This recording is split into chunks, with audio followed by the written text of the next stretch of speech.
the all-time great Doc Emrick back here on the Rich Eisen Show. How are you, Doc? Rich, it's good to talk to you again. Doing just fine. As we talk here, I'm inside a hockey rink, and the machine is going back and forth, spraying down a little extra water to get the ice ready for another game, too. And so it's a great atmosphere for me. I love it. It's just, I'm wondering how it feels for you. I guess I can hear it and I can sense it, that here it is, the Stanley Cup 2016. You've done this, you've been there, you've done that. How you get up for a game like tonight's? It's not hard because the players put on such a great show. And I guess that's the thing, we become so used to great performances by athletes that we comment more on when they don't deliver than when they do. And in that first game, we had the ideal scenario. We had a one-goal game. We had the outcome in doubt. We had a power play on late in the game. We had the goalie pulled, and they battled right to the end, and then the horn sounded. And it was great entertainment. There were surges by both teams. The Penguins owned the first period. The Sharks owned the second. And the third, there were several surges back and forth. The Sharks know they can play better tonight, and undoubtedly they will, and they only lost by a goal. So that tells them that they are the measure of the Penguins, and that also tells us that the chances are good this will be a long series. Long in our definition is 6 or 7, short is 4 or 5. Yeah, and so and you've got a team obviously in Pittsburgh that's been there before with some guys who have been there before, literally and figuratively, and San Jose, which has never been to this level of Stanley Cup play right now. How do you see this series playing out and the key to it playing out for one of the teams to win? The good thing is that I think if both teams play the way they're capable of playing, it's a pick. And you just don't have either team coming in with a great advantage. This will be their 102nd game tonight. And both teams would love to throw the first 40 in the wastebasket and say they never happened, because you get them to the middle of December and they're both suffering. They're both not playing very well. But from that point on, they're the two best teams. So we have this situation where the two best actually got to the end of the season, were ranked high enough that they were in the playoffs on a roll, rolled through three opponents in 5 games, in 6 games, and in 7-game series. So they had a little bit of a breather in that first round with a 5-game series. And they're all pretty much at full bore. They're pretty healthy, except for Trevor Daley being out with a broken leg. I think that's probably the most severe thing that the Penguins have going on right now. And so they're largely as healthy as you can because the Stanley Cup playoffs are a battle of attrition. So that gives us the impression that it's going to play out. There are going to be some nights that the Penguins are better, like last night. By and large, they were the better team. And other nights, the Sharks will be better.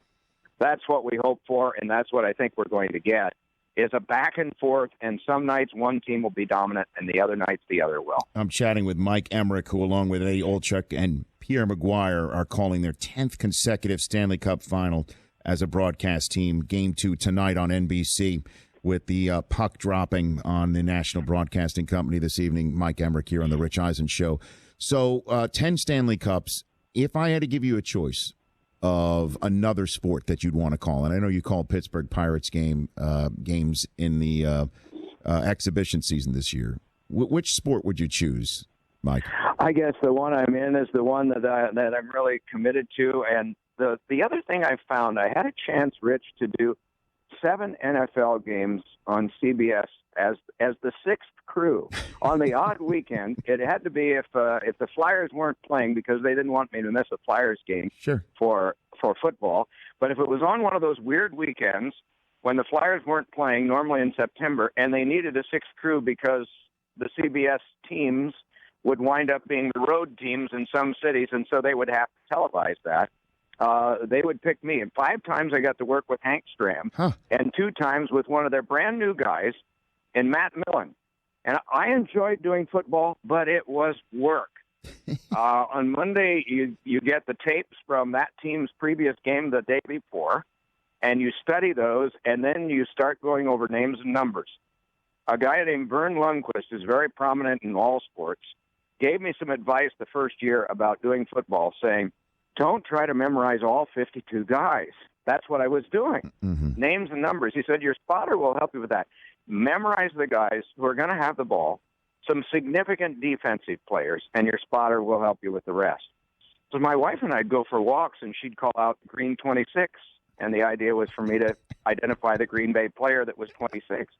And you do that every week, and boy, sometimes your brain is pretty well frozen by the end of time. Sure. Football, I admire guys that can do it because it's hard work, but this is where I belong, and I don't venture out very much. The Pirates thing in the preseason was fun, but preseason is for us amateurs, and the regular season is for the professionals, and I'm not one of those. So which hockey game, if you were given the choice to call that you didn't have the opportunity to call, would you choose?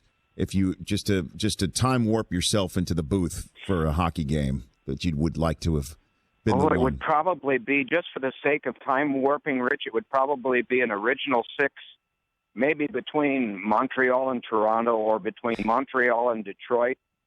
There was a period of time when there were only 6 teams. It was 25 years long, from 42 to 67. And during that time, there were 3 real powerhouse teams, Toronto, Montreal, and Detroit. And then there were 3 teams, and one of those 3 would wind up being the 4th seed in the playoffs almost every year, either Boston, the New York Rangers, or Chicago. And I guess, maybe doing a Stanley Cup final between those teams, I'm sure I would find the hockey far different.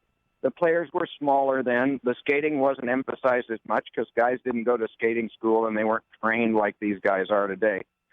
But there was a glory in just playing and going after the trophy that the guys today have that the guys in the past really had, because it was what they had. And I think that would be fun to do. It's an interesting question that no one's ever asked. No kidding. I guess, yeah. But I guess maybe I'd take 1950 Red Wings against the Rangers, or maybe 1967, the last year before expansion, when Toronto finally beat the Montreal Canadiens, and that was the last time they won a Stanley Cup. I guess that's what I'd do. Yeah, I thought if I had to guess what your answer would be, I would have gone the 80 Olympics, maybe with the U.S. hockey team beating the USSR at the time, the one that Al obviously called so expertly. I couldn't improve on perfection. I would have, what I would like to have done there, Rich? Sure. I would have liked to have been a ticket owner sitting in a seat watching it and screaming. But Al did it better than anybody could have possibly done in that setting. And so you can't improve on perfection. I love that. I'm on the phone with Mike Emrick here on the Rich Eisen Show. And then your language. We've talked about it before on this show.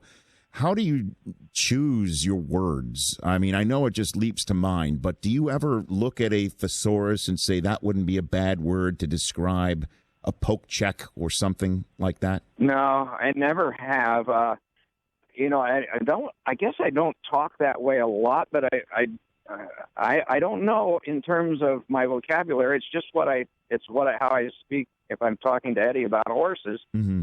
Sometimes I use those words, and it's not anything different than any normal conversation for me. But I don't.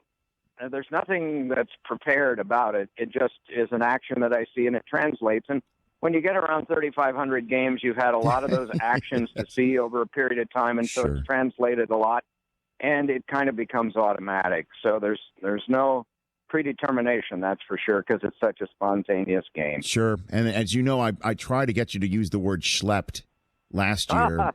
Schlepped That's the puck right, in the zone. Did. I try to, I never did that, did I? No, but it's okay. I have That's to all figure right. out a way to make that work in either this time or in next season. Yeah, maybe Thornton schleps the puck into the zone, or I'm just throwing that out there. That's right. You did ask me to do that, and I forgot. My mistake. Look, you're a professional. You're a Hall of Famer. You got other things on your mind. I mean, okay. but I'm trying to just always appreciate suggestions. Of course, I always appreciate you coming on this show. So, for again, one last thing for fans who are going to be watching this Cup unfold, for those who might just be popping in tonight, because as you know, there's always new viewers and new fans. What do you think folks should be looking for as a key for this series, starting with Game 2 even tonight? Mike? Well, I think in our case, we really like the idea of the personalities involved, because the biggest salesmen for this sport are the players, as I mentioned, but also the performers within the players. Sidney Crosby was dazzling in the first game, and we expect that's not going to change. Joe Pavelski has been this great American success story, a guy from Plover, Wisconsin, a town of about 11 or 12,000 people that has been a two-time U.S. Olympian, took over the captaincy when there was a lot of change in San Jose a year and a half, 2 years ago, and has been the goal-scoring leader of the entire playoffs this year. So those are two guys that are fun to watch. The goalies were magnificent in the first game, and especially Martin Jones, who was a backup to Jonathan Quick, didn't get to play at all in the Stanley Cup final when the Kings won in 2014. So he got his first baptism in fire, and was he ever good in the first game? He'll be fun to watch. And then a guy that just turned 22, Matt Murray for the Penguins, who wasn't even healthy when the playoffs began, but all of a sudden he's become the biggest thing since sliced kielbasa in Pittsburgh. It's fun to see guys like this succeed, especially like Joe Thornton, who's gone over 1,500 games, never got to a final before, and has won scoring championships in the league and all of those personal things, but has never gotten a chance to play for the Stanley Cup. Now he does. The two teams are rugged, they're fast, and I think if San Jose can come up with the same sort of speed that the Penguins have, I'm going to have a hard time keeping up with it. 8 p.m. Eastern tonight, Sharks, Penguins. Mike Emrick with the call. Thanks for calling into this show. Great to talk to you again, Rich. And we'll schlep along. I look forward to that. Thanks again, Mike. Okay. So long. The Rich Eisen Show, weekdays at noon Eastern on Audience.